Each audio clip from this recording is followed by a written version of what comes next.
नमस्कार, राष्ट्रीय कदम समाचार सेवा में आप सबका स्वागत है। इस समय हम हल्का नरेंद्र की ग्राम पंचायत अतरेडी में मौजूद हैं और हमारे साथ जुड़े हुए हैं महिपाल राणा उर्फ बिल्लू जी।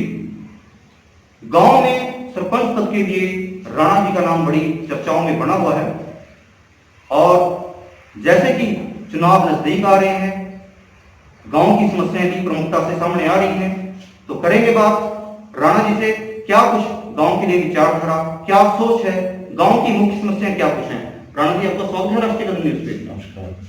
अगर बात की जाए आगामी पंचायत चुनाव की, हमने जैसे गांव में विजिट किया तो आपका नाम बड़ी प्रमुखता से सामने आया है और हमारे पास ये जानकारी भी मौजूद है कि आप समाज सेवा भी करते रहेंगे। तो पहले अपने समाज सेवी जीवन के बारे में बताइए। गांव के लिए आपने क्या कुछ समाज सेवा की, गरीब वर्ग के लिए आपने क्या कुछ किया? पहले तो मैं अपने गांव में राष्ट्रीय कदम न्यूज आने का बहुत बहुत स्वागत करता हूं जी। और आप लोगों को बहुत बहुत धन्यवाद करता हूं। जैसे मेरे गांव में छोटी मोटी दिक्कत लोगों को होती रहती है किसी भी तरह की, मैं हर समय उन लोगों का साथ देने के लिए तैयार रहता हूँ। कोई भी मुझे बुलाए, मैं हर समय उन लोगों के लिए दिन रात खड़ा हूँ। अगर किसी को ये जाति से ऊपर उठकर कोई जातीय मतभेद नहीं है, कोई भी आदमी अगर मेरे को कहीं पर भी बुलाए, उसको कोई भी दिक्कत हो तो मैं उसके साथ जाने के लिए हमेशा तैयार रहता हूँ। यानी गांव के दुख सुख में आप तत्पर रहते हैं। पुरुष है। अगर गांव की बात कीजिए, गांव की प्रमुख समस्याएं क्या है, गांव की मांग क्या है? सबसे पहले गांव में क्या काम होना चाहिए? मेरे गांव में सबसे पहले तो पानी की निकासी, जो बरसात का पानी घुस तो जाता है, गांव से बाहर निकलने में बड़ी दिक्कत होती है और लोगों के घरों में घुस जाता है और लोग रात को दिन रात परेशान रहते हैं। लोगों के घरों में 2-2 फुट पानी घुस जाता है।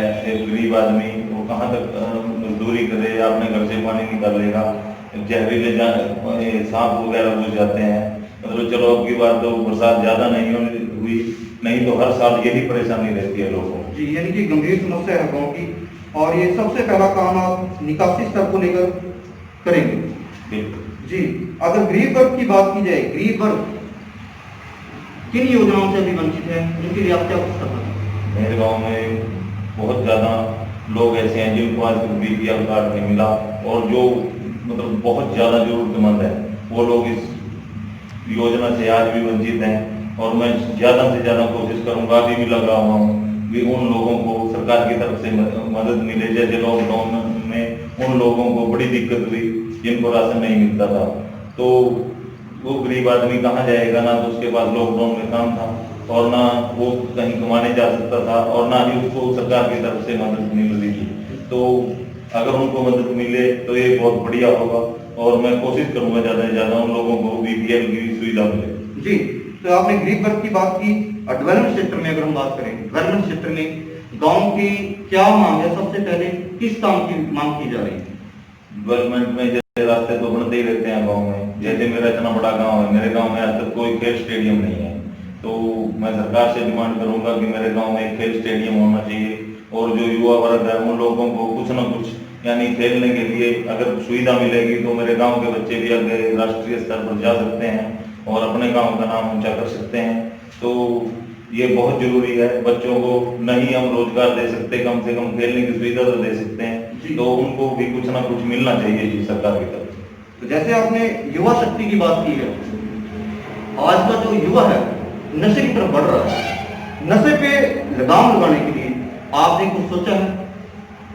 नशे पे लगाम लगाने के लिए पंचायत की तरफ से जो हो सकता है मैं ज़्यादा से ज़्यादा कोशिश करूंगा। जैसे बच्चों को खेल की तरफ रुझान बढ़ाना, जो रोजगार के ज़्यादा से ज़्यादा अवसर पैदा करना। मेरे गांव में ही कोशिश करूंगा लोग अपने खुद का पैसा कमा के, मान लिया नौकरी के चक्कर में ज़्यादा पढ़ के अपना खुद का काम करें, क्योंकि नौकरी तो इतनी ज्यादा है नहीं सरकार के पास भी, यानी कि अपना बिजनेस अपना काम करें जी।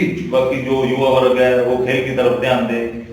जब चुनाव की बात आती है तो चुनाव से पहले जितने उम्मीदवार होते हैं, किसी भी इलेक्शन की बात हम कर लें, पंचायत चुनाव की हो या किसी भी चुनाव की हो, तो बड़े बड़े वादे किए जाते हैं, जनता से बहुत ही अच्छे से पेश आते हैं सभी उम्मीदवार।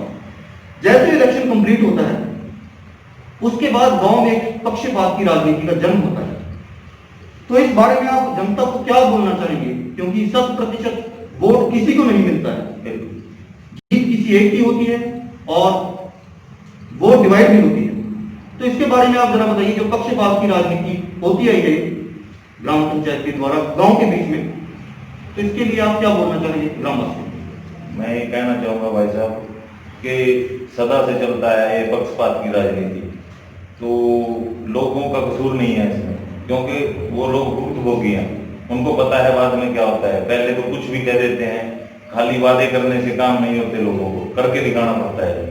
तो अब ये है, वादा कोई भी करो वो सोच समझ के करना चाहिए, एक वो वादा करना चाहिए जो ग्राउंड में मैं पूरा कर सकता हूँ। क्या हमारे चैनल के माध्यम से गांव की जनता को आप ये विश्वास दिलाना चाहेंगे कि जो पक्षपात की राजनीति है उसको खत्म किया जाएगा?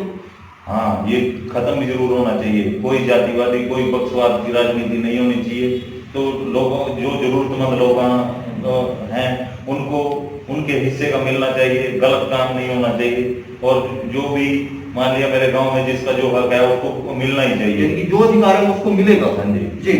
तो यह बात आपने गांव के लिए जो आपकी विचारधारा है वो आपने हमें बताई।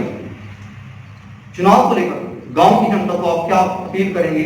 जनता जनार्दन आपको देख रही है। मैं अपने गांव के लोगों को अपील करता हूं कि आपने अभी तक बहुत इलेक्शन देखे हैं और आगे भी देखते रहेंगे, लेकिन मैं आपसे एक रिक्वेस्ट करना चाहता हूं कि एक बार मुझे मौका दें, तो आपको पता चलेगा कि गांव का विकास होता है या नहीं होता है। यह पूरा गांव देखेगा कि आपको इसमें कुछ नजर आएगा आपको अलग, यानी कि गांव के लिए आप काम करना चाहते हैं। बिल्कुल जी, धन्यवाद राणा जी, आपने समय दिया। और आखिर में कोविड-19 कोरोना महामारी की अगर बात की जाए, हिंदुस्तान में हर रोज हजारों की तादाद में आंकड़े बढ़ते जा रहे हैं और लाखों की तादाद में दुनिया में इस महामारी से मौत हो चुकी है। इसको लेकर अपने ग्रामवासियों को और हल्का वासियों को आप क्या बोलना चाहेंगे बचाव के लिए? मैं अपने सभी लोगों को बोलूंगा कि सावधान रहें और थोड़ा आपस में डिस्टेंस पे रहें, तो ज़्यादा बाहर ना जाएं, और जहाँ भी पता चल रहा है कि कोई कोरोना पॉजिटिव है उससे थोड़ा अलग रहें। और मैं भगवान का धन्यवाद करता हूँ कि मेरे गांव में आज तक कोई भी कोरोना पॉजिटिव नहीं है। तो मेरे गांव के लोग पहले भी बहुत जागरूक हैं, फिर भी मैं अपील करना चाहूँगा कि थोड़ा सतर्कता बरतें, क्योंकि अभी इस बीमारी की कोई दवाई नहीं बनी है, तो इसमें सावधानी में ही बचाव है। जी, धन्यवाद राणा जी, आपने समय दिया। और हम उम्मीद करते हैं आगामी पंचायत चुनाव में जो विचारधारा आप लेके चले हैं, अगर आपको सफलता मिलती है तो आप ये सब काम करें। धन्यवाद। तो जिस समय हम मौजूद थे हल्का नारायणगढ़ की ग्राम पंचायत पथरेडी में, जहां से हमारे साथ जुड़े हुए थे सरपंच पद के संभावित उम्मीदवार, जिनका नाम बड़ी चर्चाओं में बना हुआ है, महिपाल राणा उर्फ बिल्लू जी। इन्होंने गांव की समस्याओं को लेकर हमसे बात की और कोविड-19 को लेकर एक अच्छा मैसेज दिया और ये कहा, जनता जनार्दन एक मौका मुझे दे, गांव के लिए मैं पूरी ईमानदारी से बिना पक्षपात के 5 साल काम करूंगा। अभी के लिए इतना ही। बने रहिए राष्ट्रीय कदम न्यूज़ के साथ हर कदम